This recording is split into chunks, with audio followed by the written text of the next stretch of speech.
सो एक बार फिर से आज के इस वचन के समय में आप सभी का हम स्वागत करते हैं। हम परमेश्वर का धन्यवाद करते हैं कि प्रभु ने ये सुंदर अवसर हम सभी के जीवनों में प्रदान किया है मेरे प्रियो। सो आज एक बार फिर से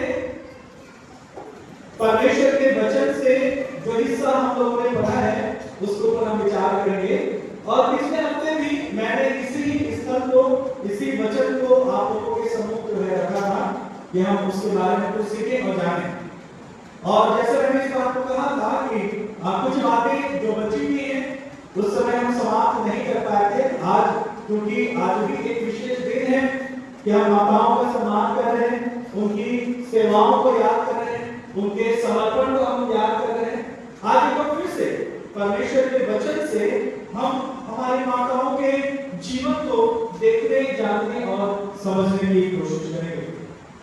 सो मेरे साथ निकाल लीजिए वचन का जो हिस्सा हमारी बेटी के द्वारा पढ़ा गया था, मत्ती रचित सुसमाचार और उसका 15वां अध्याय।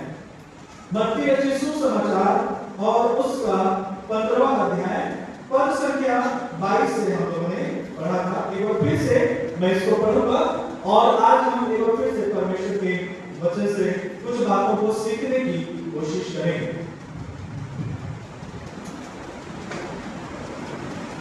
21 से मैं पढ़ रहा हूं, मत्ती 15 उसका पद 21। यीशु वहां से निकलकर सूर और सैदा के प्रदेश की ओर चला गया।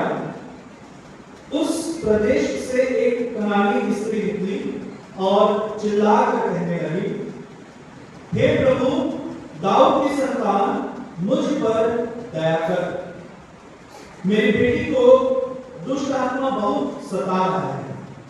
पर उसने उसे कुछ उत्तर न दिया। तब उसके चेलों ने आकर उससे विनती की, इसे विदा कर, क्योंकि वह हमारे पीछे चिल्लाती हुई आ रही है। उसने उत्तर दिया, इस्राएल के घराने की खोई हुई भेड़ को छोड़ मैं किसी के पास नहीं भेजा गया। पर वह आई और यीशु को प्रणाम करके कहने लगी, हे प्रभु, मेरी सहायता कर। उसने उत्तर दिया, लड़कों की रोटी देकर कुत्तों के आगे डालना अच्छा नहीं। उसने कहा, सत्य है प्रभु, पर कुत्ते भी वही चूर-चार खाते हैं जो उनके स्वामियों की मेज से लेते हैं। इस पर यीशु ने उसको उत्तर दिया, हे स्त्री, तेरा विश्वास बड़ा है, जैसा तू चाहती है तेरे लिए वैसा ही हो। और उसकी बेटी उसी घड़ी से चंगी हो गई। तो परमेश्वर अपने वचन के पढ़े और सुनने आने पर मेरे प्रिय हम सभी को बहुतायत की आशीष प्रदान करें। आज एक बार फिर से माता दिवस के संदर्भ में हम लोग यहाँ पर परमेश्वर के वचन को सुन रहे हैं। और पिछले हफ्ते भी, बीते हफ्ते भी हमने जो है इसी के ऊपर कुछ बातों को समझने की कोशिश की थी। और मेरा जो एक विषय था वो ये था कि माताओं के लिए परिभाषा संसारिक रीति से हमारे पास बहुत कुछ हो सकती है। माताओं के लिए हमारे हृदय के उद्गार भी बहुत तरह के हो सकते हैं जब हम माताओं के जीवन को देखते हैं और माताओं के जीवन को समझते हैं। लेकिन बाइबल में भी एक स्त्री या एक माता के लिए बहुत सारी बातें लिखी हुई हैं और मैं इस बात को आप सबके सामने रखना चाह रहा था और आज भी मैं रखना चाहता हूँ। खासतौर पर हमारी जो माताएं हैं, आइए आज एक बार फिर से हम अपने आप को जांचेंगे कि हम जो है माता की परिभाषा में हो सकता है संसारिक रीति से फिट बैठ जाए। माता होके आप और मैं संसारिक रीति से संसार की परिभाषा में हो सकता है सही हो, लेकिन क्या बाइबल की परिभाषा में एक माता होके मैं वैसी ही माता हूं जैसा परमेश्वर मुझसे चाहता है?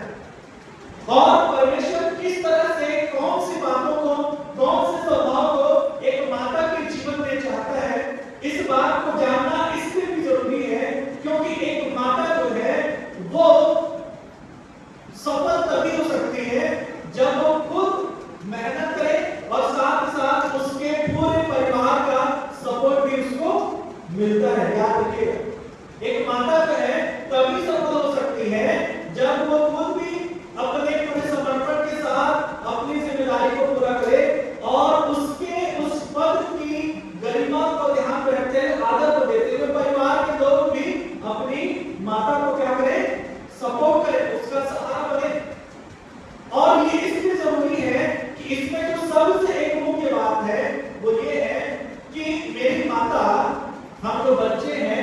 या परिवार के लोग हैं, हमारे लिए एक बहुत बड़ा प्रश्न है, और आप सब जो माता है आपके लिए भी एक प्रश्न हो सकता है कि क्या मैं प्रभु की इच्छा में वैसी माता हूं जैसा वो मुझसे चाहता है कि मैं अपने परिवार के लिए हूं। मैं अपनी नजर में, अपने हिसाब से, अपने स्वभाव से, अपने परिवार के लिए हो सकता है कि मैं बहुत ही समर्पित हो सकती हूं, लेकिन क्या परमेश्वर की इच्छा में ऐसा है? यदि है तो बहुत अच्छी बात है। और परमेश्वर का वचन इसी बात को बताने के लिए हम सब से बात करता है। ये वचन सिर्फ माताओं के लिए नहीं, लेकिन हम सब के लिए भी सीखने वाली बात है कि क्या हम जो है अपनी माता के लिए प्रार्थना करते हैं। यदि मैं आज इस प्रश्न से आरंभ करूं कि कितने ऐसे बच्चे हैं जो अपनी माता के जीवन के लिए प्रार्थना करते हैं कि पर मेरी जो माता है वो परमेश्वर की इच्छा में और उसके स्वरूप में आगे बढ़ती जाए। एक बात तो याद रखिएगा, सिर्फ और सिर्फ माता ही माता होने के लिए जिम्मेदार नहीं है, लेकिन प्रभु के सामने जो आप माताओं के बच्चे हैं, आप भी अपनी माता के सफल होने के पीछे जिम्मेदार हैं प्रभु के सामने। और इसी कारण परमेश्वर का जो वचन है वो हमको सिखाता है और माताओं के बारे में बहुत सारी बातों को आपको और मुझे बताता है। और ये जो घटना है, इस घटना से हम आराम कर रहे हैं। मैं जो है कोशिश करूंगा कि समय से हम जो है संगति को और वचन को समाप्त कर पाए। यहाँ पर एक स्त्री है और आज एक माता होके आइए हम जो है अपने आप को इस स्त्री से, ये भी एक माता थी, कनानी स्त्री थी, ये कोई यहूदी स्त्री नहीं थी, इसके साथ हम जो है तुलना करने की कोशिश करेंगे कि ये जो माता थी इसने प्रभु को क्यों खोजा। आज क्या एक प्रश्न है, जितनी भी माताएं यहाँ पर हैं, क्या आप अपने बच्चों के लिए प्रभु को खोजती? एक प्रश्न के साथ मैं आरंभ कर रहा हूं। बहुत ही सुंदर हमारे बीबीएस के टीचर्स ने यहाँ पर एक स्किट किया, और यदि आपने उस स्किट को ध्यान से देखा होगा तो उसमें एक बात बड़ी स्पष्ट रीति से समझाई गई, और जो एक बहुत ही सुंदर संदेश उत्साहित करने के लिए हमारी सारी माताओं के लिए है कि उसमें जो स्त्री है उससे एक ही प्रश्न पूछा गया कि इसने प्रभु की इच्छा में ये किया, तूने क्या किया? वो जो बहन थी, वो जिस भी स्त्री से मिलना चाह रही थी, वो इसीलिए उस स्वर्ग राज्य में प्रवेश नहीं कर पाई। स्वर्गदूतों ने उसको स्वर्ग द्वार में ही रोक दिया था। उसको लगता था कि मैं भी जो है स्वर्ग में क्या कर सकती हूँ, प्रवेश कर सकती हूँ। आज एक माता के रूप में क्या आप प्रभु को खोज रही हैं? सांसारिक रीति से फिर से मैं इस बात को बोलूंगा, सांसारिक परिभाषा मेरे जीवन की पूर्ण परिभाषा नहीं हो सकती जब तक वो बाइबल और वचन के आधार पे ना हो। और यहाँ पर ये जो स्त्री है, यदि आप देखेंगे तो इस बात को कहेंगे तो पाएंगे यहाँ पर लिखा हुआ है, वो चिल्लाती है, और क्या चिल्ला रही है? हे प्रभु, दाऊद की संतान मुझ पर दया कर। यहाँ पर एक माता का विश्वास दिख रहा है कि वो दाऊद की संतान कह के उसको संबोधित कर रही है, और वो इस बात को बोलती है कि मेरी को क्या कर सहायता करो। किसके लिए वो प्रभु के पीछे दौड़ रही है? अपनी बेटी के लिए। प्रभु के पास क्या हम अपने बच्चों को लेके आते हैं, या फिर जब आप अपने बच्चों के लिए प्रभु से प्रार्थना करते हैं, निश्चित तौर पर मैं ये विश्वास करता हूं जितनी भी माताएं हैं आप सब अपने बच्चों के लिए प्रभु से प्रार्थना करते हैं। यदि कोई ऐसी माता यहाँ पर है जो अपने बच्चों के लिए प्रार्थना ना करे तो ये बड़े दुख की बात है। लेकिन मैं विश्वास करता हूं कि आप सब यहाँ पर जितनी भी माताएं आज बैठी हुई हैं, आप सब अपने बच्चों के लिए प्रभु से प्रार्थना करती हैं। लेकिन जब आप प्रार्थना करती हैं तो किन बातों के लिए आप अपने बच्चों के लिए प्रभु से प्रार्थना करती हैं? ये एक बड़ा प्रश्न है। यहाँ पर ये जो स्त्री है, ये दौड़ती आई, और प्रभु जबकि इस बात को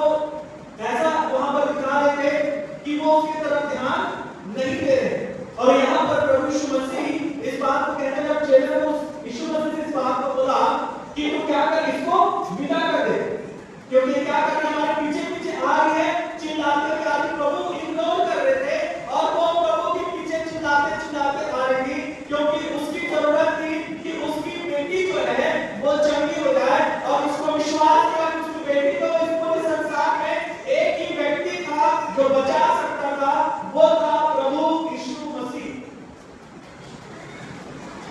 आज अपने बच्चों के जीवन को बचाने के लिए मैं कितना समर्पित हूं प्रार्थना में, ये बात मुझे प्रभु के सामने रखती है कि मैं प्रभु के अनुसार माता हूं या नहीं हूं। हाँ, यहाँ पर ये स्त्री है, वो प्रभु के उस विचारधारा के अगेंस्ट में होकर प्रभु से बात कर रही है। यहाँ पर प्रभु यीशु मसीह इस बात को बोलते हैं, अपने चेलों से बोलते हैं कि मैं इस्राएल के घराने को छोड़ के और किसी के पास नहीं भेजा गया, मैं यदि अभी भेजा गया, उस समय यदि पिता ने मुझे भेजा है तो सर्वप्रथम मेरी प्राथमिकता यीशु मसीह प्रचार करने के लिए अपने घर, अपने यरूशलेम में ही ठहरे रहे। उनकी सेवा ही वही होगी, क्योंकि उनकी पहली प्राथमिकता थी, परमेश्वर की पहली प्राथमिकता थी कि घर बचे। यीशु मसीह के लिए बोला कि मैं इस्राएल के घराने के लिए ही पहले भेजा गया। उसका मतलब ये था कि परमेश्वर अपने लोगों को पहले बचाना चाहता था और वो उनके जीवन में छुटकारे को लेकर आना चाहता था। और यीशु मसीह इस बात को कहते हैं, जब वो स्त्री यीशु मसीह के पास आती है और बोलती है, हे प्रभु मेरी सहायता कर। हमारी प्रार्थना कैसी है? क्या हम अपने बच्चों के लिए आंसू बहाने वाले माताएं हैं? और आंसू किस चीज के लिए? कि उसका जीवन प्रभु में बच जाए। और यीशु मसीह का बातचीत होती है, यीशु मसीह बोलते हैं कि लड़कों की रोटी लेके कुत्तों के आगे डालना अच्छा नहीं। तो ये जो शब्द आया, ये कोई अपशब्द नहीं, ये उस समय में गैर मसीहियों के लिए प्रतीकात्मक रीति से ये जो शब्द है वो इस्तेमाल किया जाता था। जो अशुद्ध जानवर जो होते थे उस रीति से इसको इस्तेमाल किया जाता था।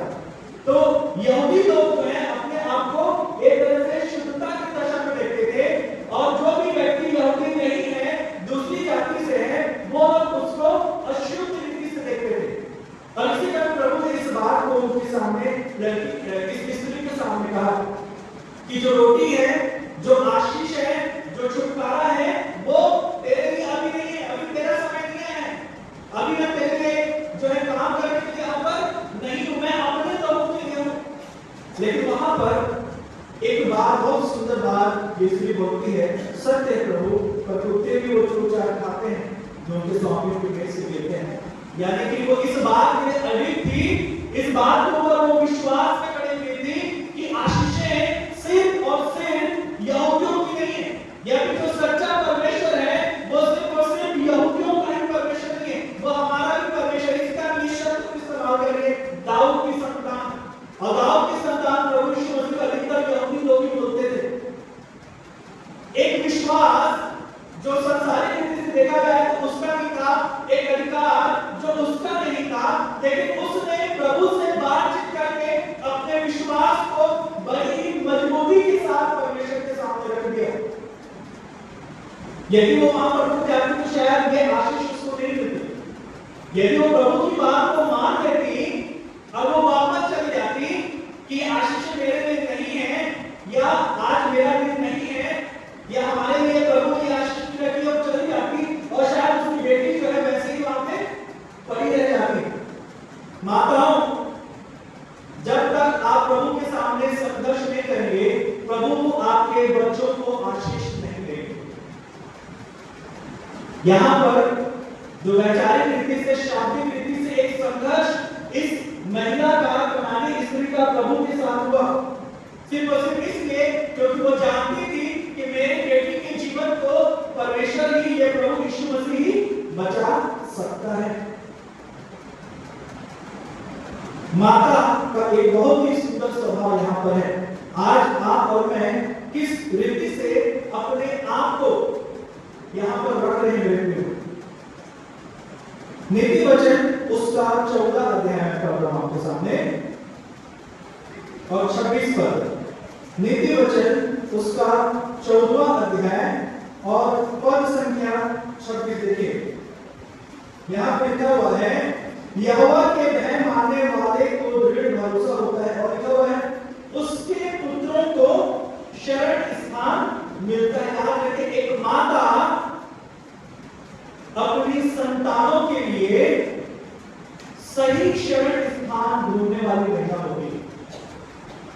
हाँ, एक ऐसा शरण स्थान जो सही सोच से आए, एक ऐसा शरण स्थान जो सही व्यक्ति से, सही तरफ से, सही दिशा से आए। आज यदि आप अपने बच्चों के लिए एक शरण स्थान ढूंढते हैं, यदि सुरक्षा का स्थान ढूंढते हैं, तो वो कहां है? हमारे बच्चों को यदि हम सुरक्षित करना चाहते हैं माता होके, तो आप क्या क्या करने जा रहे हैं, या क्या क्या योजना आपके पास कि आपके बच्चे सुरक्षित रहें? यदि आप बोलेंगे कि भाई हम तो अपने बच्चों को एक अच्छे कॉलेज में भेजना चाहते हैं, एक अच्छे जगह पे भेजना चाहते हैं, ताकि क्या हो, उनका भविष्य सुरक्षित हो जाए। लेकिन क्या आपके इस रीति से व्यवहार करने से बच्चे सच में वो शरण स्थान प्राप्त करते हैं जो परमेश्वर ने उन्हें रखा है, या फिर आप और किसी तरह का शरण स्थान उनके लिए चुन के आप उनको दे देंगे कि बच्चों तुम यहाँ रहना, यहाँ सुरक्षित रहोगे, तुम इस स्कूल में जाना, तुम सुरक्षित रहोगे, तुम ये कैरियर को अपना लेना, तुम सुरक्षित रहोगे। निश्चित तौर पर वो सारी बातें अपने सामने बहुत सही है, लेकिन उन सारी बातों का जो आधार है वो ये है कि एक माता जो है अपने बच्चों के लिए सही शरण स्थान ढूंढती है, और वो शरण स्थान जो है वो परमेश्वर है। ये शरण स्थान ढूंढने का मतलब एक माता के जीवन को चरितार्थ करता है कि एक माता का स्वभाव परमेश्वर के सामने कैसा होना चाहिए। याद रखिए, संसार के सामने आपकी प्रशंसा हो सकती है, लेकिन यदि परमेश्वर के सामने आपकी प्रशंसा ना हो, तो आपका सारा मेहनत, सारा आदर जो है वो कहीं न कहीं व्यर्थ ठहर जाएगा। यशायाह नबी की पुस्तक उसका 27 अध्याय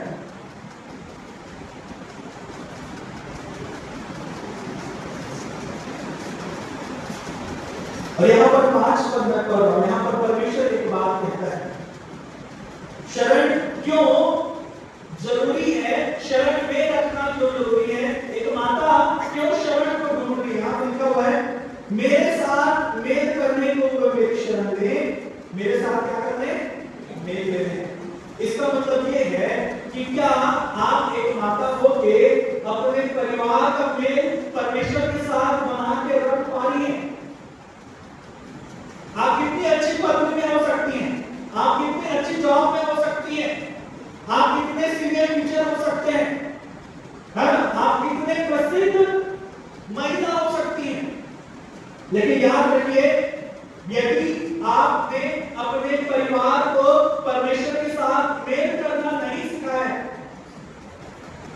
परमेश्वर के चरणों में आना नहीं सिखाया है, तो एक माता होके मेरी सारी योग्यता परमेश्वर के सामने जीरो हो सकती है, शून्य हो सकती है।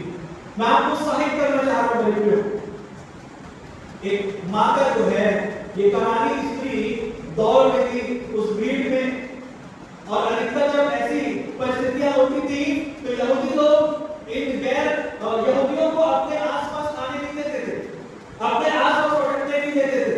लेकिन यहाँ पर लिखा हुआ है कि ये स्त्री लगातार संघर्ष करते हुए उनके बीच में चिल्लाती प्रभु यीशु मसीह के पीछे दौड़ी जा रही थी। सिर्फ एक ही चीज उसको चाहिए था कि मेरे प्रभु का अनुग्रह मेरी बेटी के ऊपर हो जाए। मैं आपको उत्साहित करना चाह रहा हूं, क्या आप ऐसी महिला हैं जो अपने बच्चों को सही शरण स्थान में पहुंचाने के लिए योजना बनाते हैं, बुद्धिमानी के साथ बर्ताव करते हैं, और इसके लिए सबसे जरूरी है, यदि आप अपने बच्चों का परमेश्वर के साथ मेल कराना चाहते हैं, तो सिर्फ आप उनको मौखिक रीति से बोल के कभी तैयार नहीं कर पाएंगे।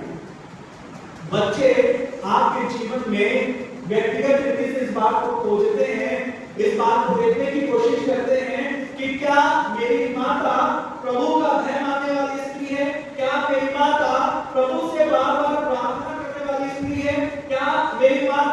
घुटनों में आके क्या कभी आपको ऐसा लगा है कि आपके बच्चों में आपको उसके आत्मा के उद्धार के रो रो के प्रार्थना करते हुए सुना?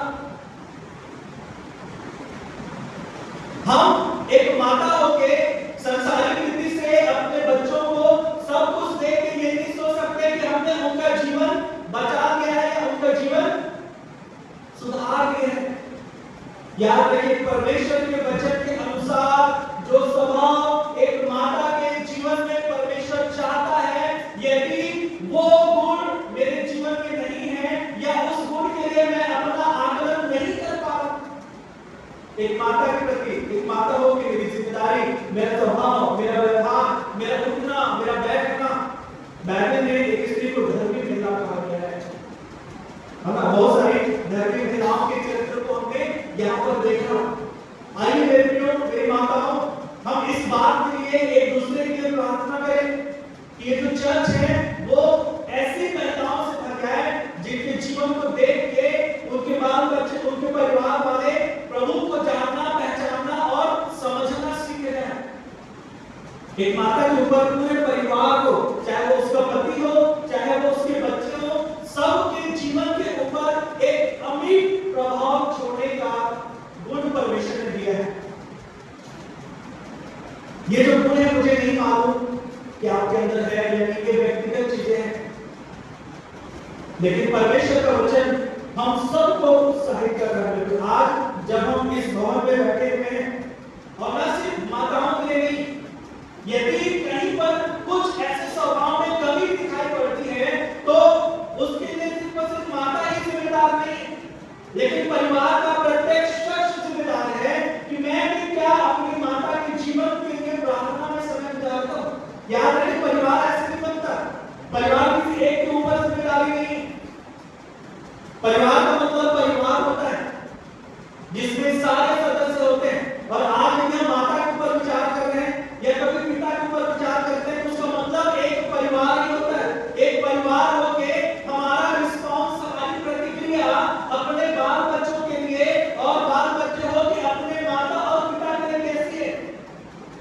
यदि इन चीजों में हम जो है कमजोर कहीं पर पाए जाते हैं तो याद रखिए, प्रभु की नजर में प्रभु जो स्वभाव आज के संदर्भ में एक माता से चाह रहा है, उसके लिए आप और मैं भी एक परिवार होके उससे कहीं ज्यादा जिम्मेदार ठहरते हैं। तो ये जो माता है वो क्या कर रही है? शरण स्थान ढूंढती है, और शरण स्थान ढूंढ के वो परमेश्वर से पहले मेल करती है, और मेल करके फिर अपने बाल बच्चों को, अपने पति को भी लेके वो परमेश्वर के चरणों में आती है।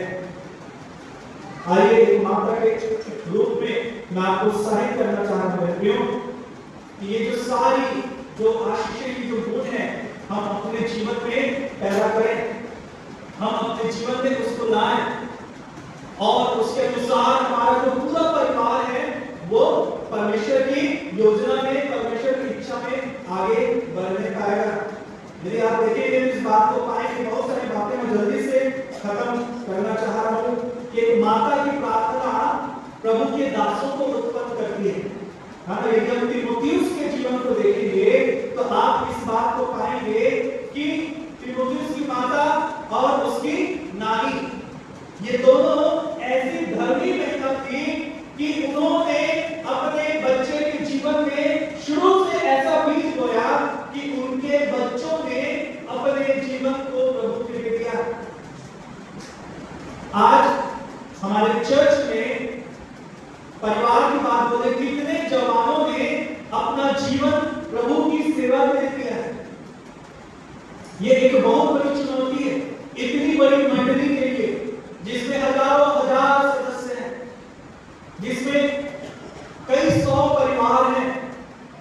मैं माता होके आपके सामने आपको उत्साहित करने के लिए इस बात को रखना चाह रहा हूं कि क्या आप ऐसी माता बनने के लिए तैयार हैं जिनके जीवन को देख के या जिनकी प्रार्थनाओं की वजह से जवान बच्चे अपने आप को प्रभु के लिए दे पाए। मैं यहाँ पर गिनती नहीं कर रहा हूं कि कितने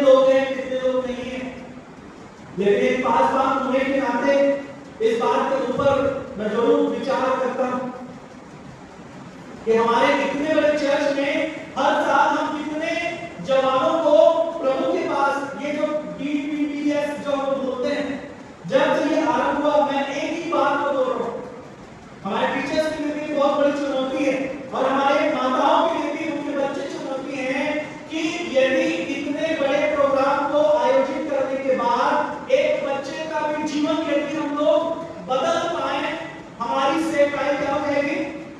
सफल हो जाएगी। लेकिन परिणाम क्या है? हर साल हम ये जो ग्रीष्मकालीन कार्यशाला उसको लगाते हैं, माता होके हम जो है अपने बच्चों को भेज रहे हैं, चाहे संडे स्कूल के बच्चे हो, चाहे हमारे जमात के बच्चे हो। याद रखिए, यदि एक माता होके मैंने या एक पिता होके मैंने अपने बच्चे के जीवन को प्रभु से मेल नहीं कराया है, तो मेरे माता पिता के उस सफल एक स्वरूप के ऊपर प्रश्न चिन्ह लग जाता है परमेश्वर के सामने। जवान बच्चे, संडे स्कूल के बच्चे हमारे भविष्य हैं। कब का भविष्य है? आने वाले समय के लिए हमारा भविष्य है। कैसा भविष्य हम देख रहे हैं आज के जमाने में? कैसा भविष्य हमारा होना चाहिए? चर्च के प्रति भी माताओं की एक बहुत बड़ी जिम्मेदारी है। एक दूसरे को आपको उत्साहित करना पड़ेगा इस बात के लिए कि आने वाले आज से 10 साल के बाद ये जो पीढ़ी आज जो बड़ी हो रही है, क्या वो प्रभु का भय मानते हुए प्रभु के समर्पित होकर प्रभु की सेवकाई, खास तौर पर बाकी सारी चीजें हम लोग कर रहे हैं, है ना? चर्च के प्रति हर जिम्मेदारी को सब हम पूरा करते हैं, लेकिन जो प्रभु की सेवकाई की बात आ रही है, उसके लिए मैं अपने चर्च के बच्चों को तैयार नहीं कर पा रहा हूं या नहीं कर पा रही हूं, या अपने परिवार के बच्चों को नहीं कर पा रहा हूं या नहीं कर पा रही हूं, तो ये एक विचारणीय प्रश्न है और मैं आपको उत्साहित करना चाहता हूं। मेरे प्रिय, आइए दुआ करिए कि हर साल कम से कम एक बच्चा तो प्रभु की सेवा के लिए अपने आप को दे दे, इतनी बड़ी मंडली से। प्रभु का धन्यवाद कि इस साल हम लोग लगातार प्रार्थना करें, 2 जवान हमारे प्रभु की सेवा के लिए पूर्णकालीन सेवकाई, याद रखिएगा, है ना? पार्ट टाइम में पूर्णकालीन सेवकाई के लिए हमारे बच्चों ने अपने जीवन को प्रभु के लिए दे दिया। लेकिन इतने से ही संतुष्ट मत रहिए कि भाई उसने तो अपनी बेटी को दे दिया तो हमारा काम बच गया। परमेश्वर इस बात को चाहता है, चर्च का मतलब क्या होता है? चर्च का मतलब होता है जहां से सेवा पैदा होते हैं, हाँ? आज माता दिवस के इस दिन में मैं आपको उत्साहित करना चाह रहा हूं।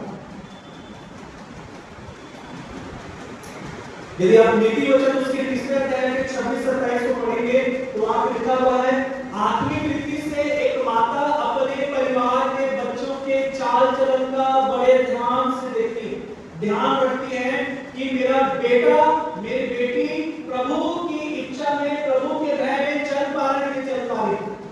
कितना दिन हो गए मुझे अपने बेटे के लिए उपवास करके प्रार्थना किए। कितनी ऐसी माताएं हैं, आइए हम आज अपने आप से पूछे, मुझे नहीं मालूम कि मैंने अपने बच्चे के जीवन के बदलने के लिए प्रभु के सामने जाके खाना पीना छोड़ के अपने घुटनों को घिस के, कई बार हमारे बेटे के ये बात सामने आई और हम उनको लगातार उत्साहित कर रहे हैं, प्रार्थना करना, आपका घुटना जो है वो चिल्लाना चाहिए, हाँ? एक समर्पण की बात है।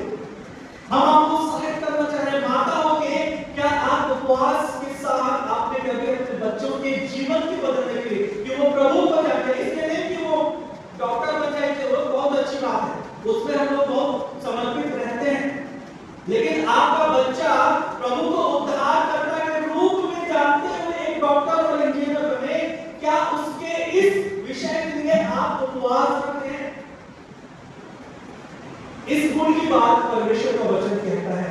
एक माता अपने बच्चे के जीवन के लिए प्रभु के चरणों में आंसू बहाने वाली महिला के रूप में जानी जाती है। याद रखिए, यदि हमने अपने बच्चों को परमेश्वर के स्वरूप और स्वभाव में परिपक्व कर दिया, आप उनको संसार में कहीं पर भी भेज दीजिए, वो सुरक्षित रहेंगे। और बोलते हैं कि हमारी आंखों के सामने से लेकर हमारा बच्चा दूर हो जाए तो हमें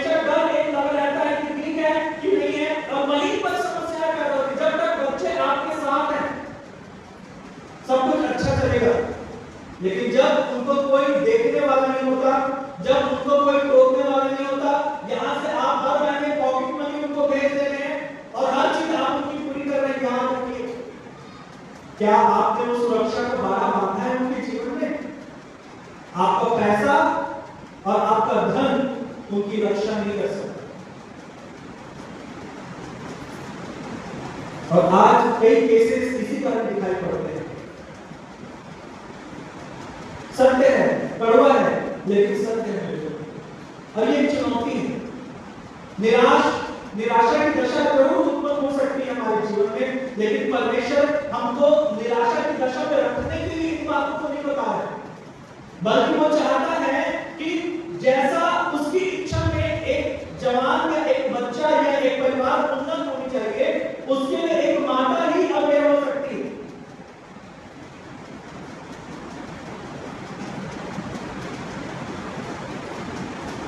यिर्मयाह नबी की पुस्तक 2-3 जल्दी से पढ़ को पढ़े, मैं खत्म करूंगा।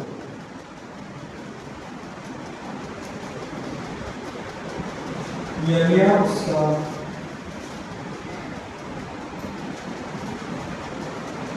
7 अध्याय उसका पद 3 पढ़ रहा हूं। 4 चरण की बात अभी देखिए क्या लिखा हुआ है।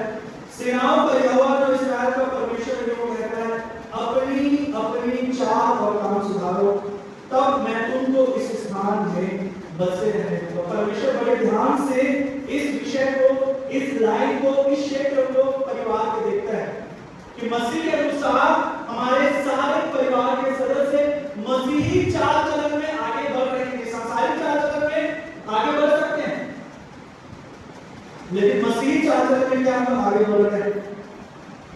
मत्ती 16:26 निकालिए, जल्दी से अपना काम।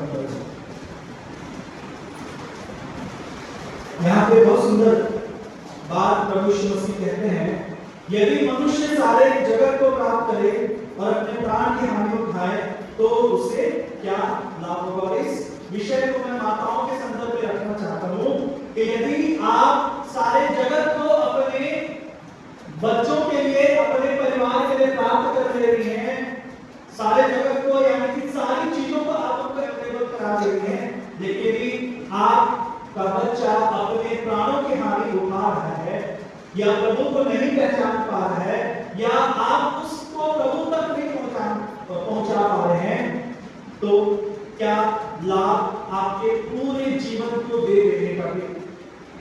मेरे प्रियो, आप अपने परिवार के सिर्फ संसारिक जीवन के लिए जिम्मेदार नहीं। संसार के लोग अपने परिवार के लिए, संसारिक जीवन के लिए उत्तरदायी हैं। इस कारण वो संसारिक दायित्वों को पूरा करने के बाद बोलते हैं हमारी जिम्मेदारी पूरी हो गई। जब अपने आखिरी बच्चों का वो विवाह करते हैं, तब तक वो यही हमारे लिए परमेश्वर ने ये नियम नहीं रखा, बल्कि हम तो अपने पति के लिए, अपने बच्चों के लिए, उनको स्वर्गीय राज्य में प्रवेश कराने के लिए जिम्मेदार ठहराए हैं। मेरे प्रिय, माता की जिम्मेदारी इतनी भी आसान नहीं है जितनी दिखाई पड़ती है आत्मिक रीति से। यदि संसारिक रीति से ये डेडिकेशन की बात है, यदि संसारिक रीति से ये समर्पण की बात है, तो निश्चित तौर पर उससे कहीं आत्मिक रीति से ये समर्पण की बात है। एक माता होके क्या मैं उस दशा में हूं? यदि मनुष्य सारे जगत को प्राप्त कर लिया, आपने सब कुछ कर लिया है, और यदि बेटा या बेटी जो है वो अपने प्राण को ना बचा पाए या उनका प्राण ना बचे, तो माताओं, परमेश्वर आपसे हिसाब लेने जा रहा है, क्योंकि परमेश्वर जो है वो आत्माओं के नाश होने से प्रसन्न नहीं होता। मैं आपको सहायता करना चाहूंगा मेरे को, और बहुत सारे बातें भी नहीं होता हूं, आज मैं समाप्त कर रहा हूं। एक चर्च होके, माता होके, मैं क्या प्रभु के सामने खड़ी ठहर रही हूं या नहीं, ये बात व्यक्तिगत रीति से मुझे प्रभु से पूछना है। परमेश्वर ने जो आज्ञाएं आत्मिक रीति से मुझे अपने बच्चों, अपने परिवार के लिए पूरा करने के लिए दी हैं, यदि मैं उसको पूरा नहीं कर रही हूं, तो मेरे लिए एक बहुत बड़ा प्रश्न है, और शायद मेरी वजह से मेरी पूरी मंडली का जो भविष्य है वो अंधकार में हो सकता है। तो प्रभु हमारी सहायता करे। आज माता दिवस है, पूरे विश्व में माताओं के जीवन के लिए, उनके समर्पण के लिए जो है आनंद मनाया जा रहा है, खुशी मनाई जा रही है, लेकिन हम चर्च के लोग सांसारिक रीति से माता दिवस के मनाने के शामिल हो जाए, तो परमेश्वर हमसे ऐसी आशा नहीं करता। परमेश्वर चाहता है कि हम आत्मिक रीति से अपनी जिम्मेदारी को समझें और आत्मिक रीति से अपनी जिम्मेदारी को समझ के अपने आप को अपने परिवार को देते हैं, अपने आप को पहले प्रभु को देते हैं और उसके बाद हम अपने परिवार के लिए जिम्मेदार ठहरते हैं।